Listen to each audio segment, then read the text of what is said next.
और तभी वहाँ शैलिन और उसकी फ्रेंड्स आ जाती है और उसे उल्टियाँ करते हुए देख बोलने लगती है, अच्छा तो तुम ही प्रेग्नेंट हो, वो प्रेगनेंसी किट तुम्हारा ही था।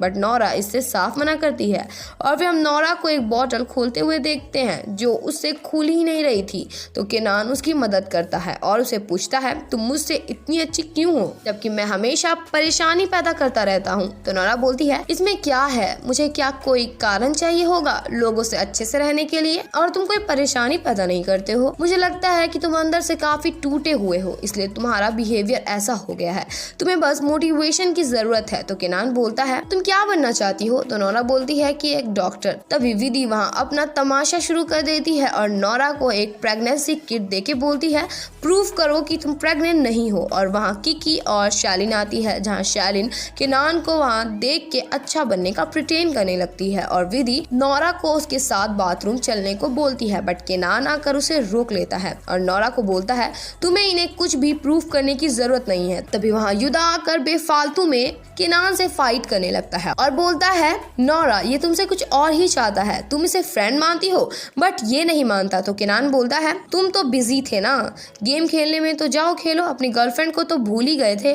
और तुम्हें पता है नोरा तुम्हारा बॉयफ्रेंड जेलस टाइप का है, अगर तुम चिकन के साथ भी खेलोगी तो ये उससे भी जलने लगेगा। और फिर होना क्या था, इन दोनों में मार धार स्टार्ट हो जाती है। तो नोरा उन्हें रोकते हुए उन दोनों के ऊपर पानी डाल देती है और उसे उल्टियाँ आने लगती है, तो वो वहाँ से चली जाती है और युदा भी उसके पीछे जाता है और नोरा अचानक से पुल में गिर जाती है, जहाँ से उसे युदा निकालता है और हम देखते हैं नोरा के कपड़ों में स्टेन लगा हुआ था, जो देख के शैलिन बोलती है, ये प्रूफ करता है कि ये प्रेग्नेंट नहीं है, बट इसे फिर भी एम्बैरेस्ड होना होगा। और नोरा की हालत ठीक नहीं थी, तो युदा उसे वहाँ से लेकर जाता है और फिर शैलिन केनान की मरहम पट्टी करती है और इधर युदा और नोरा हॉस्पिटल आते हैं, जहाँ डॉक्टर बताती है वो 10 वीक की प्रेग्नेंट है और उसका बेबी काफी हेल्दी है और जो उसकी ब्लीडिंग हुई वो बस फैटिक की वजह से हुई है। और फिर नोरा अपने बच्चों की फोटोज देखती है। इधर युदा की मॉम उसे भी अपने साथ जापान चलने को बोलती है, बट युदा मना कर देता है और फिर युदा के पास उसके बच्चे का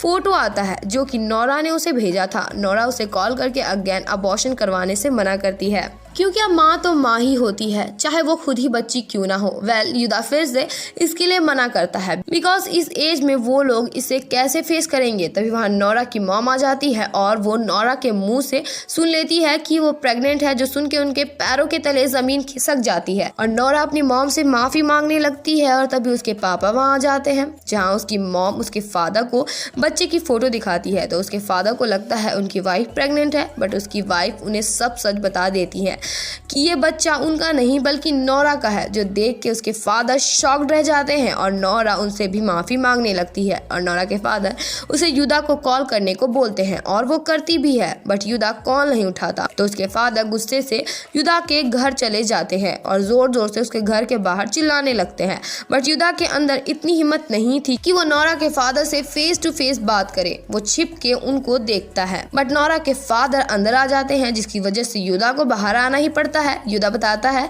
कि उसके पेरेंट्स घर में नहीं हैं, बट नोरा के फादर को उसकी बातों में रत्ती भर का यकीन नहीं था और युदा डोर खोल देता है, जिसके बाद इन दोनों के बीच में टॉम एंड जेरी वाली हालत हो जाती है। युदा उनसे माफी मांगता है उनकी बेटी को प्रेग्नेंट करने के लिए, बट कौन बाप भला इस बात के लिए किसी को भी माफ करेगा। और वो दोनों पुल के अंदर गिर जाते हैं, जहाँ नोरा के फादर युदा को पानी के अंदर डुबा डुबा के मार रहे थे और बोले जा रहे थे, तुम्हारी हिम्मत कैसे हुई नोरा के साथ सोने की। बट युदा जैसे तैसे करके पुल से बाहर निकलता है और पुल के साइड के डोर को बंद कर देता है और नोरा के फादर ये बोल चले जाते हैं कि तुमने मेरी बेटी को फोर्स किया होगा पक्का अपने साथ सोने के लिए, और कल मैं आऊंगा 12 बजे तुम्हारे पेरेंट्स से मिलने के लिए। और वो जाते हुए शीशा तोड़ देते हैं, जिसकी वजह से उनकी हाथों से ब्लीडिंग होने लगता है और युदा बहुत ही ज्यादा डर जाता है। और फादर घर आकर नोरा और अपनी वाइफ को बोलते हैं, कल रेस्टोरेंट बंद कर देना, कल हम लोग जाएंगे युदा के पेरेंट्स से मिलने के लिए। और नोरा ये सब देख के बहुत ज्यादा रोने लगती है, बिकॉज इसमें उसकी काफी ज्यादा गलती थी। अगर वो उस दिन वो सब नहीं होने देती तो आज ये दिन देखना नहीं पड़ता। इधर युदा के पेरेंट्स भी घर आ जाते हैं, जहां वो दोनों युदा की ये हालत देख के घबराने लगते हैं और युदा की मदर की तबीयत खराब हो जाती है, जिस वजह से युदा उन्हें कुछ बता ही नहीं पाता। और हम मॉर्निंग का सीन देखते हैं, जहाँ नोरा और उसकी फैमिली युदा के घर आती है, बट उन्हें वहाँ की नौकरानी से पता चलता है कि युदा और उसकी फैमिली ये कंट्री छोड़कर जापान जा चुके हैं। और ये सुन के नोरा और उसकी फैमिली दोनों शॉक्ड रह जाते हैं और नोरा युदा को कॉल करती है बट वो नहीं उठाता। तो मदर मैट से युदा के पेरेंट्स का नंबर मांगती है बट मेट देने से मना कर देती है बिकॉज युदा ने उसे ऐसा करने से मना किया था।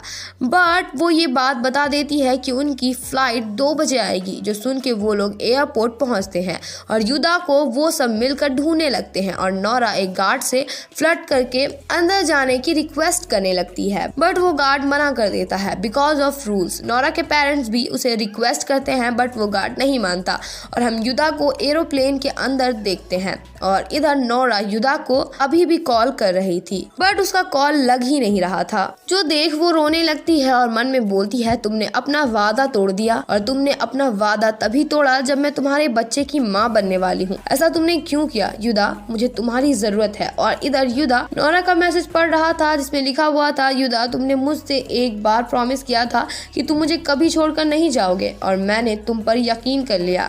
मुझे यकीन है कि तुम उसके बारे में नहीं भूले होंगे। बट तभी युदा की एयरप्लेन स्टार्ट हो जाती है और उस एयरप्लेन को जाते हुए नोरा भी देखती है और इसी के साथ इस पार्ट की एंडिंग हो जाती है।